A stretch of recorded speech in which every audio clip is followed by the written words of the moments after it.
Merhaba arkadaşlar, mutfağıma hoş geldiniz. Bugün çok güzel Erzurum tatlısı yapacağız. Demirden yapılıyor. Böyle kalıplar var. İnternetten aldım ben bunları. Bulabilirsiniz. Şimdi yağımı ocağa koydum. Isınıyor. Bunu da içine koyacağım. Muhakkak bunun ısınması gerekirken ben içini yaparken bunlar ısınsın. 3 tane yumurtam var. 1 bardak suyum var. Şimdi bunları önce bir çırpalım.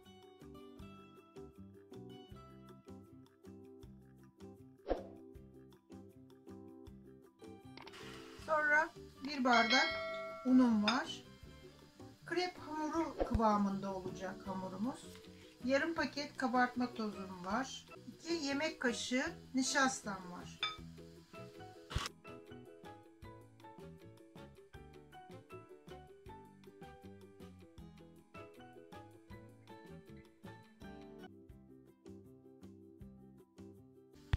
Şimdi ocağımızı kızartmaya geçelim. Evet, yağım ısındı. Şöyle bir deneme yapayım önce. Şöyle yağ bir, evet, yukarı kalkıyor şeyler. Isınmış. Şimdi demirim de ısındı.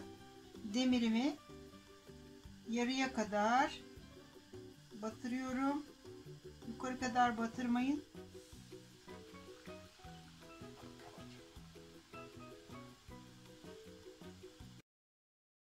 Kendini bırakacak. Bırakmazsa şöyle çatal yardımıyla, evet. Evet. Tam tepeye kadar sakın batırmayın. Yoksa çıkartması zor olur.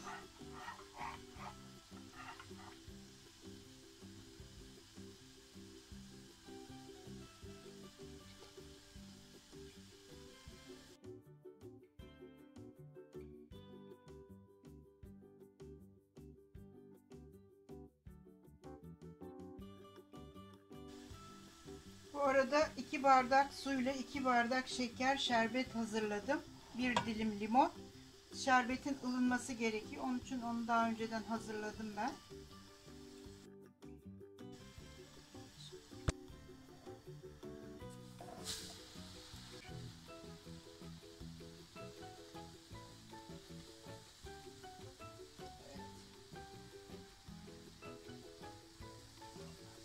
Çatal yardımıyla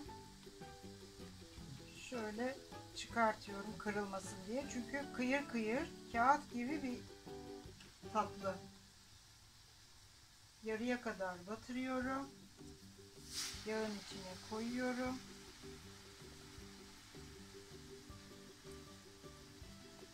Evet, bırakmaya başladı artık. Alıştı kalıp.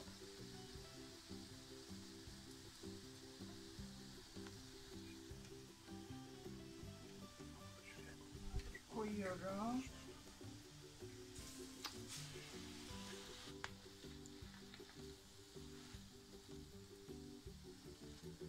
Bunların hepsini yaptıktan sonra şerbete batırıp çıkaracağım. Onun için şerbeti önce yapın, ılınsın. Bunlar da soğuyacak. Soğuduktan sonra ılık şerbete batırıp çıkaracağım. İçinde bekletmeyeceğiz.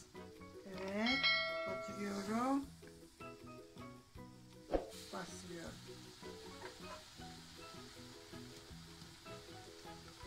Bakın, çiçek gibi. Başka kalıplarla da yapayım, deneyeyim.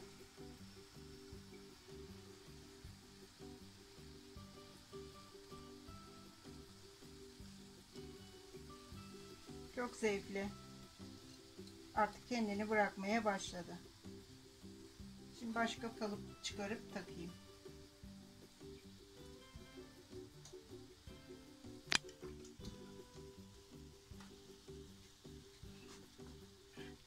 Şöyle üstten burgulu, çok kolay takması. Fakat ısıtmam lazım bunu. Şimdi o ısınırken ben bunu alayım. Hemen kızarıyor. Hemen kırılıyor. Dikkatli almak lazım. kağıt gibi bir hamur.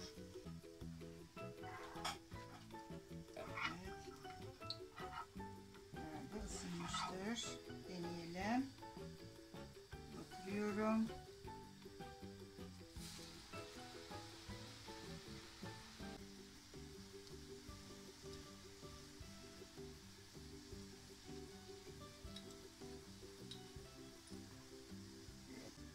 Batırıyorum.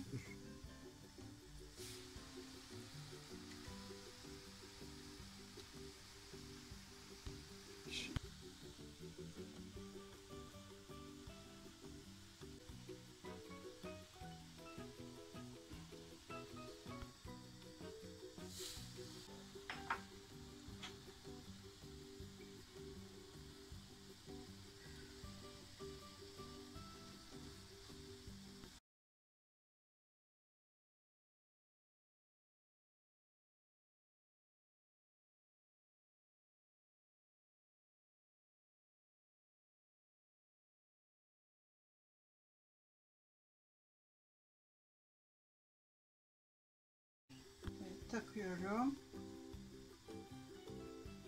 Isıtacağız şimdi. Yıldız şeklinde çıkacak.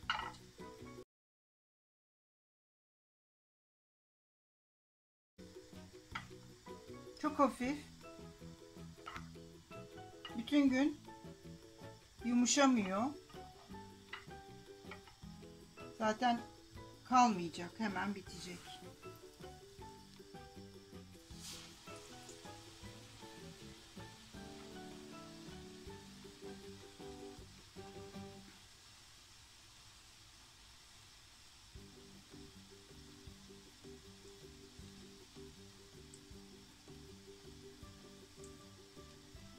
Şerbete batırma yiyip da üstüne de pudra şekeri serpip de yiyebilirsiniz.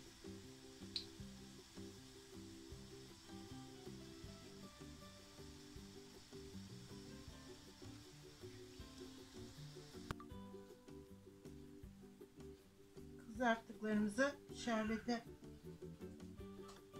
batırıp koyuyoruz. İçinde bırakmıyoruz şerbetin.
Çok hafif.